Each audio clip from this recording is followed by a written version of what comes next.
Jalaluddin Rumi, sang sufi agung dari Konya, Turki, wafat pada tanggal 17 Desember tahun 1273 dalam usia 66 tahun. Ia meninggalkan banyak legasi, terutama di ranah tasawuf dan kesusastraan.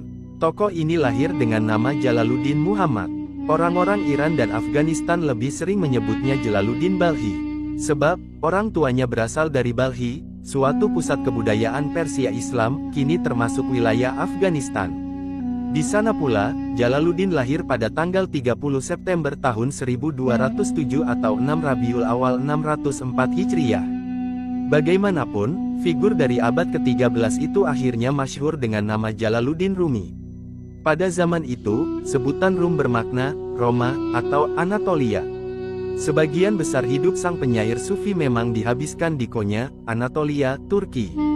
Selain itu, dia sendiri memakai nama daerah tersebut, Rum, sebagai nama samaran nom de plume dalam setiap karyanya.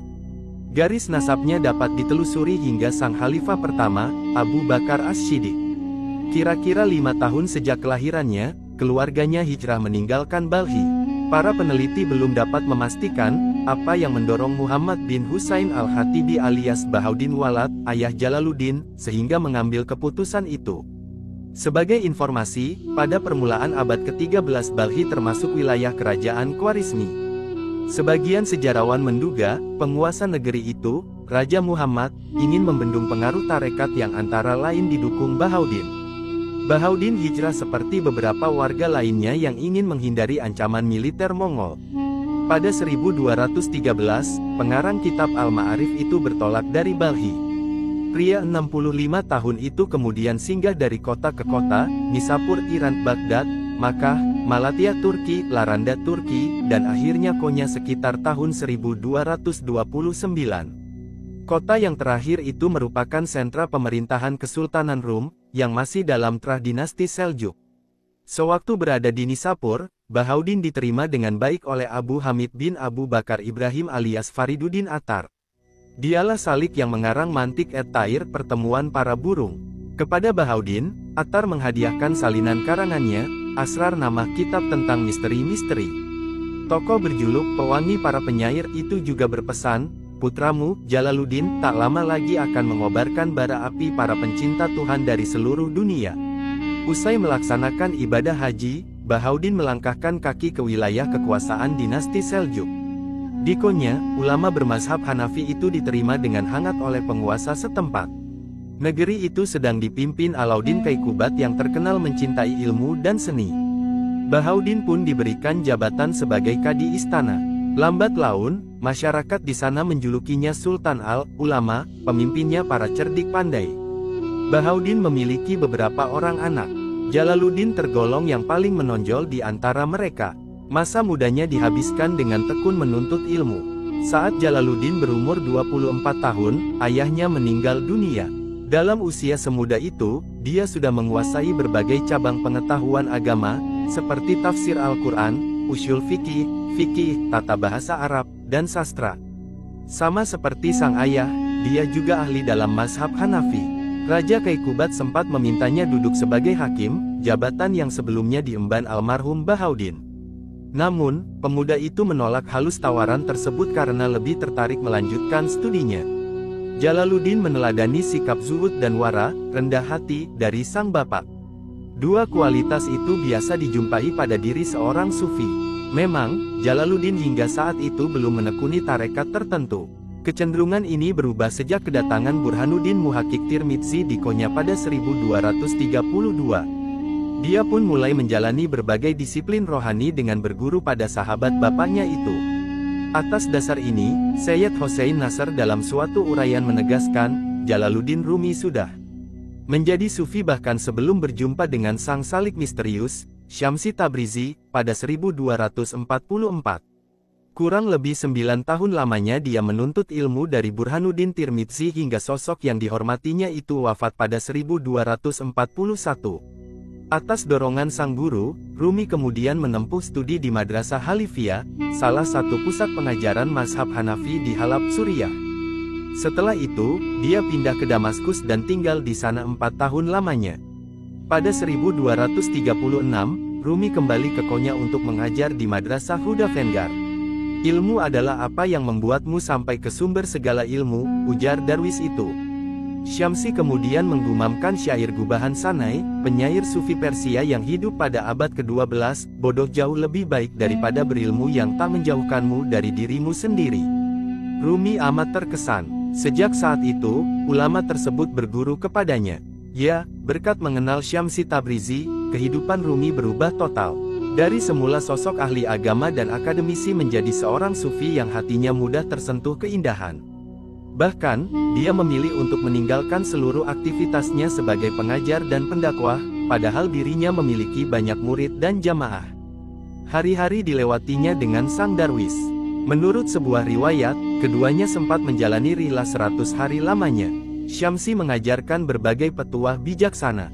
Pribadi Rumi bertransformasi dari seorang ahli hukum yang tenang menjadi seorang penggubah sajak-sajak cinta ilahiyah, pemabuk katarsis. Interaksinya dengan sang darwis yang fakir itu telah membangkitkan bakat terpendamnya sebagai seorang penyair terkemuka.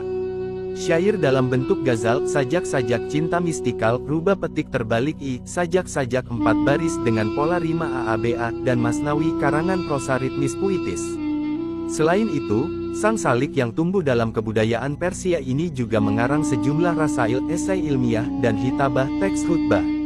Mahakarya Rumi umumnya berbentuk syair-syair. Misalnya, Masnawi Manawi sering disebut Masnawi saja atau Divan Syamsi Tabriz Diwan yang dibuat demi mengenang Syamsi Tabrizi. Kecuali itu, ada pula rubaiyat yaitu bunga rampai yang terdiri atas 3.318 bait puisi. Dalam bentuk prosa, Rumi menulis fihi ma fihi, di dalam ada seperti yang di dalam.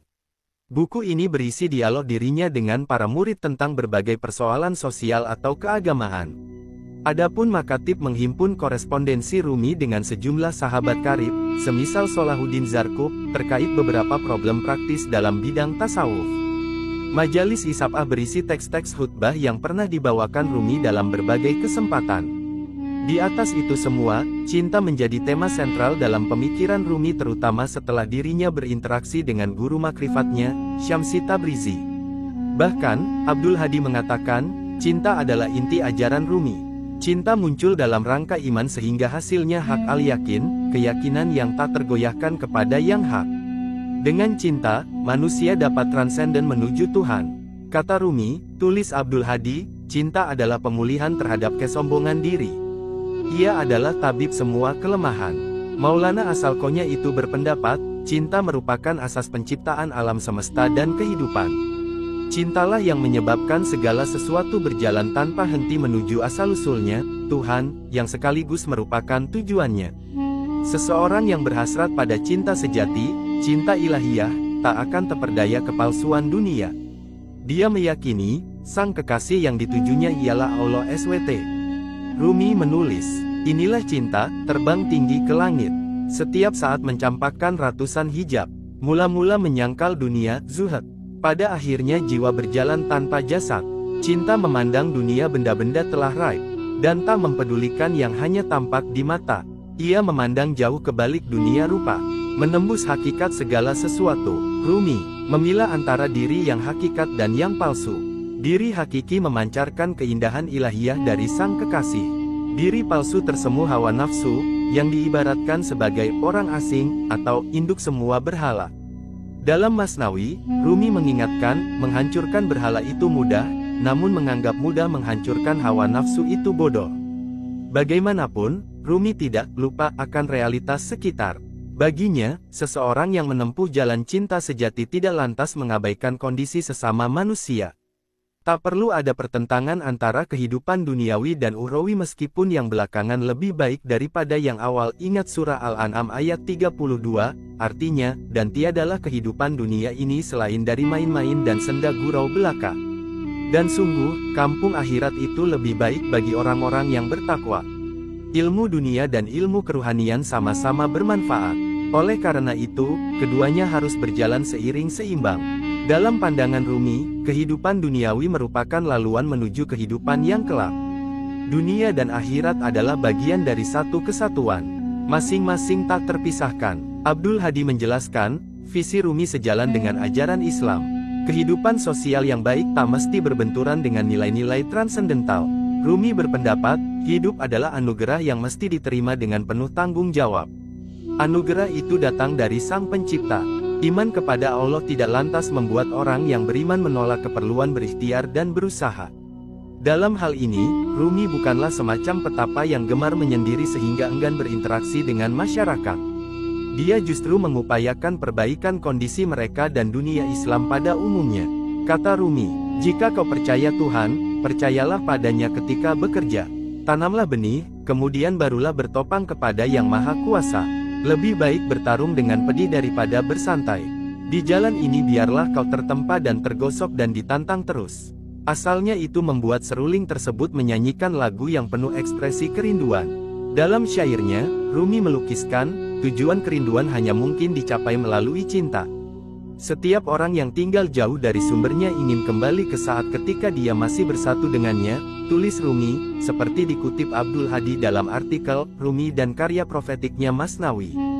Seruling bambu adalah metafora untuk insan yang mengalami kerinduan kepada Allah SWT.